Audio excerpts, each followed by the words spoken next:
let's talk about the story Much Ado About Nothing by William Shakespeare in part 2. Now, yesterday we've learned about part 1, but I'm going to summary that. So first of all,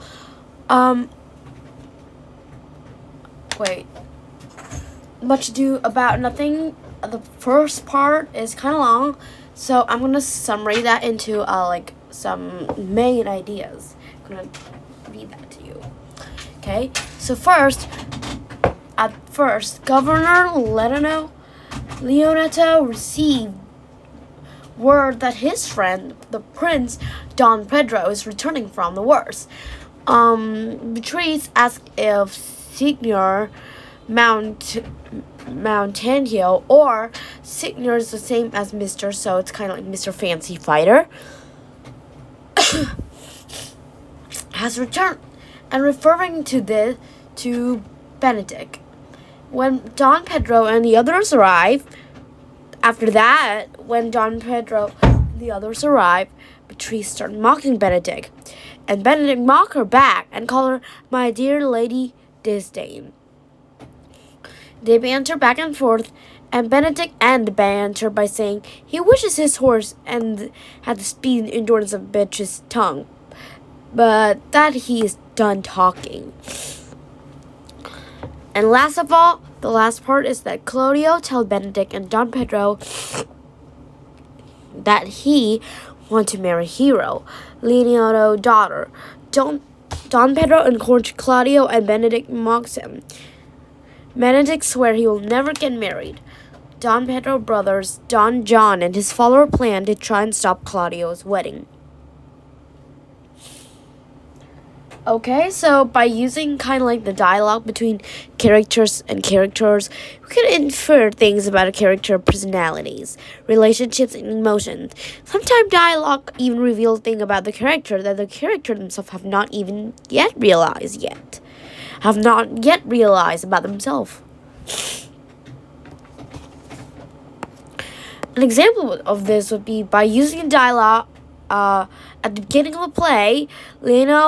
Leonetto is talking to a messenger about his friend Don Pedro and a hero of war, Claudio. Beatrice breaks into their conversation by saying, I pray you, is Signor Mountainio returned from wars or no? What? And Leonetto answered, what is he that you ask for, niece? And Hero replied, my cousin means Signor Benedict of Pauta. And in this, we can infer that since the first thing Beatrice asked about is whether or not Benedict survived the war, that she must care about him. Also, the fact that Hero knows exactly who Beatrice is talking about, even though Beatrice doesn't say his name, allows us to infer that Beatrice must talk about Benedict often.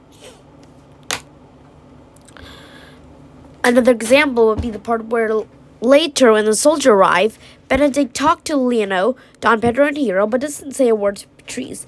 Beatrice starts a conversation with him by saying, I wonder that you'll be talking, Signor Benedict. Nobody's marked you.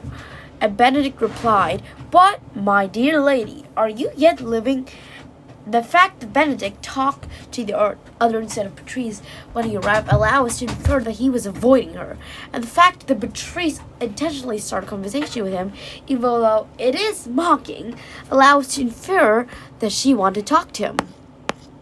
Now, last example. When Claudio told Benedict that he wanted to marry Hero, Benedict revealed that just a little of what he thinks about Beatrice.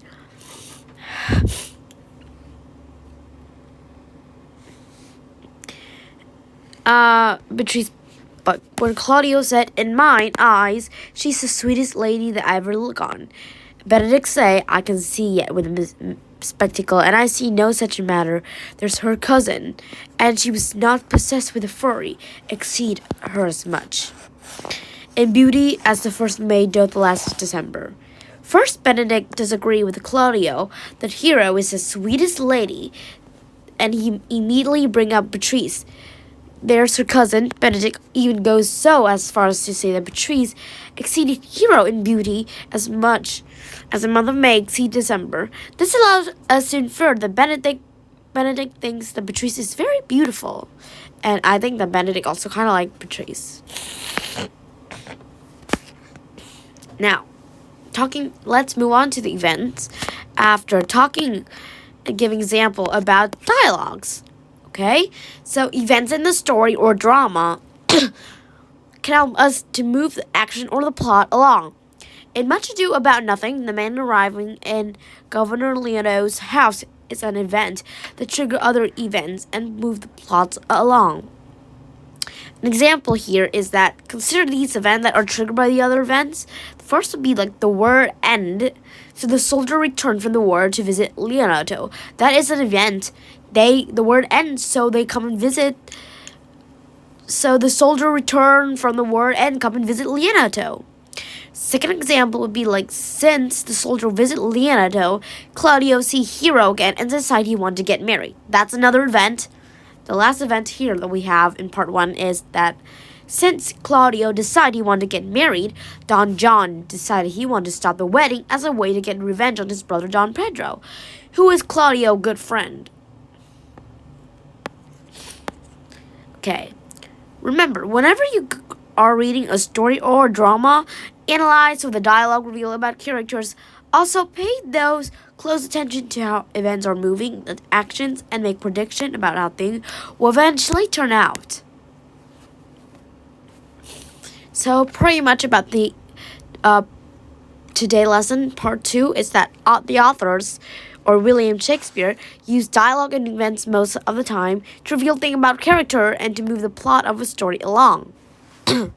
Thank you for coming and have a great day.